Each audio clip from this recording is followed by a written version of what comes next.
pada hari ini kita kedatangan satu tamu lagi di acara C-Level Community untuk IT Business se-Bandung Raya ya, untuk para jajaran top manajemen. Dan tamu saya hari ini berikutnya adalah Pak Hanif Dinada. Yes. Oke, biasa dipanggil Hanif, Pak Hanif.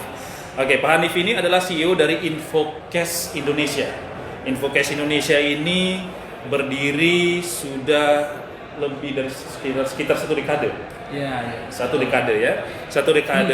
Di mana servisnya itu terpusat di developing online dan integrated health information technology. Bahasa Indonesia itu lebih ke kesehatan. Kesehatan di mana produknya itu ada e-klinik, ada e-farmasi, puskesmas, ada rujukan, hospital, dinas kesehatan, posyandu bahkan. Betul. Dan mungkin masih ada lagi, banyak lagi. Ya, ada yang apps mobile-nya juga. Ya. Nah, ini kita sebagai komunitas, terutama untuk pengusaha-pengusaha yang masih muda, yang baru-baru berdiri, itu ingin belajar seperti apa nih, ya kan? Bisa membangun bisnis seperti Infocast. Jadi ada beberapa pertanyaan. Siap. Satunya, yang pertama itu, kenapa harus di e-health? Ya kan? Bagaimana ide itu awalnya bisa terbit? Maksudnya begini, ketika kita membangun sebuah ide, mencari sebuah ide, tentunya kan bukan hal yang gampang. Ya. Tujuannya nanti ke situ. Kenapa harus e-health?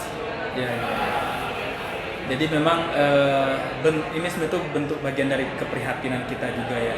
Selama ini mungkin Kang David ya, pelayanan kesehatan khususnya di Indonesia perhatiannya kecil. Jadi kalau misalnya tadi ada teman-teman kita di vendor banyak yang menggarap pelayanan kesehatan juga, tapi yang kelasnya enterprise, rumah sakit karena duitnya gede di situ. Nah, Infocast memang masuk ke segmen yang boleh bilang kurang diminati oleh banyak vendor dan kerjanya kompleks dan harganya boleh bilang nggak terlalu besar di situ. Jadi kita tadi itu concern ke situ karena ingin kita memperbaiki pelayanan publik, khususnya pelayanan publik kesehatan di tingkat yang terbawah. Jadi ada puskesmas, ada klinik.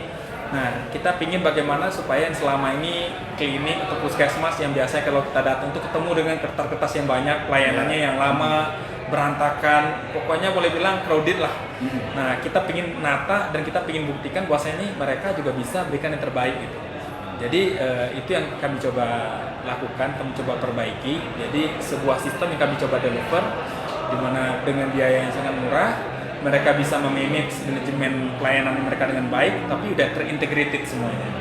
Dan kemudian salah satu lagi menjadi concern awal kami dulu, kalau kita lihat kayak mode klinik, puskesmas, rumah sakit itu datanya masing-masing. Dia belum bicara teman-teman ini bagaimana mengembangkan sebuah sistem yang terintegrasi. Betul. Jadi sewaktu kita datang ke klinik, ke puskesmas, itu bisa datanya terintegrasi. Betul. Jadi itulah salah satu menjadi keinginan kita dan harapan supaya ke depan itu pelayanan kesehatan Indonesia itu berbeda dan berubah. Jadi saat ini kalau dari masyarakat bisa daftar pakai apps, bisa langsung masuk ke puskesmas terujuk, atau dari klinik ke puskesmas bisa dirujuk, dinas kesehatan bisa monitoring datanya, bisa melihat bagaimana kondisi, jadi itu real time. Jadi itu salah satu menjadi yang kami coba improve, dan ujung-ujung dari semua ekosistem e-health itu akhirnya harus kami garap juga sampai ke rumah sakit dan sebagainya. Jadi kenapa e-health? Itu kembali lagi ke masyarakat. Layer di bawah itu, di mana benar-benar mereka sangat membutuhkan pelayanan kesehatan kemudahan dalam pelayanan kesehatan. Nah, membangun sebuah produk ini, terutama yang berhubungan dengan e-health, kesehatan, itu kan gak gampang. Masalahnya apa aja sih yang muncul di situ? Kalau masalah sih emang cukup kompleks ya. Mereka seperti tadi, ada puskesmas, ada klinik, ada posyandu. Itu kan semua kita integrasikan. Yang boleh bilang mereka tuh punya ininya masing-masing nih. Ada orang-orang yang boleh bilang punya regulasinya sendiri, punya kodifikasi sendiri. Nah, ini kita coba mengintegrasi. Jadi emang itu nggak mudah. Tapi emang selama ini kita coba dari yang kita memang mulai dari puskesmas selama ini. Nah, di puskesmas tersebut akhirnya kita pengembangan yang lain-lain pun kita akhirnya itu bisa menyesuaikan dari situ. Jadi salah satu menjadi tantangan terberat kita dari awal memang mengintegrasikan memang cukup berat untuk effort kita di awal. Kemudian di luar itu yang problem saat ini yang kadang-kala yang menjadi penghambat itu regulasi pemerintah yang kadang-kala kurang berpihak kepada kita, yang kadang-kala pemerintah ngelihat ini kan sektor kesehatan datanya sangat krusial gitu. Jadi ada kalanya yang government tuh ego, wah ini nggak boleh nih pihak luar yang ngerjain nih. Ini bisa datanya pada kita dengan si user sendiri ada SLA, ada agreement. Ya. Nah sehingga kadang-kala justru bukannya akhir tuh government yang mensupport, tapi kadang-kala bisa jadi penghambat kita untuk membantu. Oke. Jadi masalah signifikannya justru lebih di regulasi. Mungkin kita bisa berpesan agar regulasi ini semakin lebih bijak. Ya. Lebih bijak karena semua ini kembali lagi ke masyarakat. Kita ingin bantu masyarakat, ingin bantu pemerintah juga gitu. Jadi ya itulah. Betul. Oke. Nah, 1 dekade. Ya. Resepnya apa ini? 1 dekade. Ya, bisa manage perusahaan sebesar ini selama 1 dekade. Ya. Kita bicara 1 dekade itu kalau manage itu bukan cuma karyawan, tapi juga klien ataupun misalnya yang lainnya. Kalau kita ada subkontrak atau apapun itu, terutama karyawan dan klien, itu resepnya apa? Kok bisa sampai jalan itu sampai sekarang itu bisa besar seperti ini? Pertama memang kita dorong visi ya. Kita kuatkan di visi. Bagaimana kita mentransfer visi ini bukan hanya di level C, tapi di level karyawan semua kita arahkan, semua punya mimpi yang sama. Bagaimana kita ingin berkontribusi, ingin mendigitalkan, ingin memperbaiki pelayanan publik. Di sana itu kita punya cita-cita tertinggi yang kita deliver ke tim. Jadi kita akhir itu bergerak bukan hanya sendiri, tapi kita juga bagaimana melibatkan mereka akhir itu terlibat dalam visi company tersebut. Kemudian kita juga secara company, ya kalau secara produk dari visi tersebut akhir itu lahirlah bermacam-macam inovasi-inovasi. Jadi anak-anak yang dalam konteks punya kemampuan inovasi-inovasi ini kita rangkul. Terus di luar kita rangkul, akhirnya kita juga berikan kesempatan-kesempatan buat mereka. Jadi company ini menjalankannya bukan hanya level manajemen atau BOD toh. Jadi BOD memang berstrategi bagaimana arah kebijakan ke depan, tapi kita bagaimana melibatkan tim di situ. Sehingga lahirlah. Jadi yang tadi ada Posyandu, ada iRujukan, ada iFarmasi itu lahir dari bagaimana tim melihat kepentingan itu dan mereka juga itu mensupport, ingin ikut berkontribusi mensukseskan visi company. Dan bentuk kontribusi lebih lanjutnya tim-tim yang punya potensi tadi kita tidak biarkan mereka selamanya menjadi karyawan. Jadi kita ajak mereka terlibat di manajemen dan kita berikan share company juga buat mereka. Jadi itu stimulus-stimulus yang kita coba lakukan. Dan ya alhamdulillah sih sampai saat ini ada beberapa tim yang tadinya saya cuma berdua di level founder, sekarang kita udah 5 orang.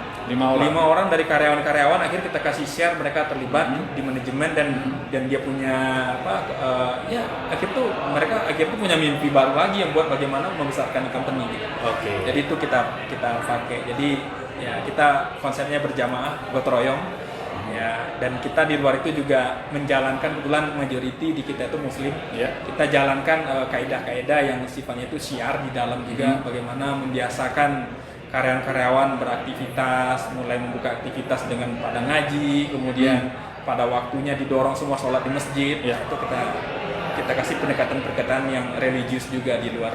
Karena kita juga deliver ke teman-teman yang kita coba manage, yang bisa kita kejar mimpi dan visi ini adalah sifatnya itu keduniaan. Yang abadi ini adalah akhirat. Jadi kita ingin juga company ini bukan hanya tempat mereka hanya mencari nafkah, tapi mereka memperjuangkan akhiratnya mereka juga. Berarti untuk menjaga itu adalah kita satu tim. Atasan bawahan itu semuanya satu tim. Dan kaidah-kaidah keagamaan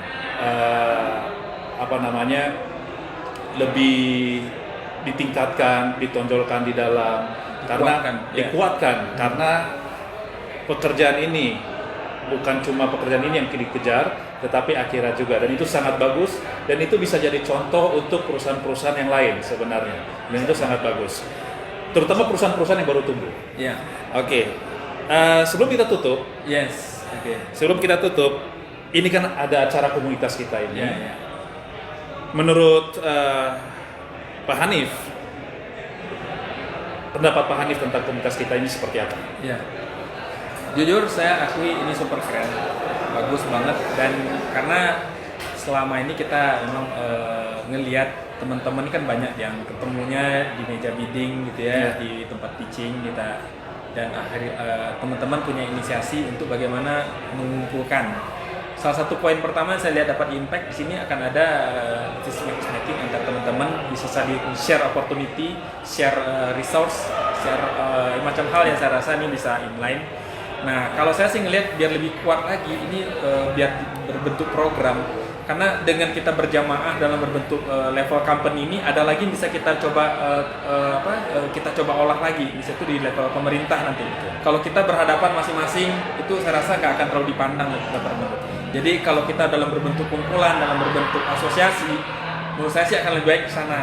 Jadi akan lebih baik ada payung hukumnya, ada berbentuk organisasi yang lebih jelasnya, sehingga teman-teman nanti mungkin bisa ada bentuk bikin program di situ, bikin aturan mainnya juga supaya akhirnya benar-benar teman-teman juga ada kontribusinya. Ya saya rasa sih insya Allah ini akan bisa menjadi bentuk level yang lebih besar lagi untuk kita gotong royong gitu. Betul, kita berharap seperti itu. Insya Allah. Oke, demikian ngobrol-ngobrol saya dengan Hanif Dinada, CEO dari Infocase Indonesia. Yes. Terima kasih Kang Hanif, Sama-sama, waktunya. Kang Hanif. Sampai ketemu lagi. Yes. Terima kasih. Ya, bangga Kang. Oke. Ya.